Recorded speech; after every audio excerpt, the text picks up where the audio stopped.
সাম্প্রতিক সময়ে বেশ কিছু ধর্ষণ এবং হত্যার ঘটনা পর্যালোচনা করে বিশেষজ্ঞরা বলছেন যে সবকটিতেই শিশুরা তাদের প্রতিবেশী, আত্মীয় কিংবা ঘনিষ্ঠজন দ্বারা নিপীড়নের শিকার হয়েছেন। এমনকি যে রামিসার কথা বলছিলাম, ঠিক পাশের ফ্ল্যাটে থাকছিলেন। মানে এইটারই বা ব্যাখ্যা কি?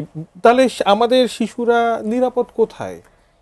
এই শিশুদের যে যৌন নির্যাতন আসলে তো নানা স্কেলে হতে পারে। একটা ব্যাড টাচ থেকে শুরু করে একেবারে এক্সট্রিম, যেটা আমরা ধর্ষণ আমরা মনে করে থাকি।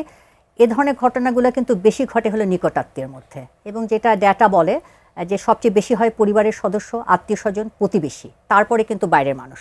কাজে আমরা যে অনেক ক্ষেত্রে সন্তানদেরকে এ ধরনের ভয় অনেক সময় আটকে রাখি ঘরে, সেটা কিন্তু আসলে গ্রহণযোগ্য সমাধান না।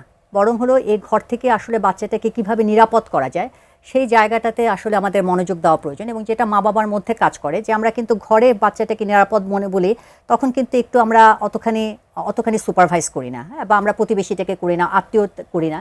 তো সেই জায়গাগুলো থেকে কিন্তু তারা সবচেয়ে হলো সুযোগের ব্যাপারটা নেয়। কারণ আসলে মানুষের মধ্যে তো নানা রকমের মনস্তাত্ত্বিক জায়গা কাজ করে, এবং যখন আমরা একটা সুযোগের জায়গা থেকে, যার মনের মধ্যে এ ধরনের প্রবণতা আছে, প্রবৃত্তি আছে, কাজে যেটা আপা বললেন যে আমাদের খুব সহজ যেটা হয়ে যাচ্ছে, যে একটা বাচ্চাকে কিন্তু আমরা ইজিলি আমরা এটা অ্যাক্সেস করতে পারি, তাকে সহজে লোভের মধ্যে সকলের মধ্যে যে স্বাভাবিক একটা অপরাধ প্রবণতা থাকে, সেটা মনে হয় আরো সহজ ভাবে। হ্যাঁ হ্যাঁ, আর যেমন শিশু তো ইজি, যেমন একটা অ্যাডাল্ট পার্সন কিন্তু তাকে মানে প্রতিরোধ করবে, তাকে অত সহজ হয় না, কিন্তু একটা শিশুর ক্ষেত্রে বিষয়গুলো অনেকখানি সহজ হয়।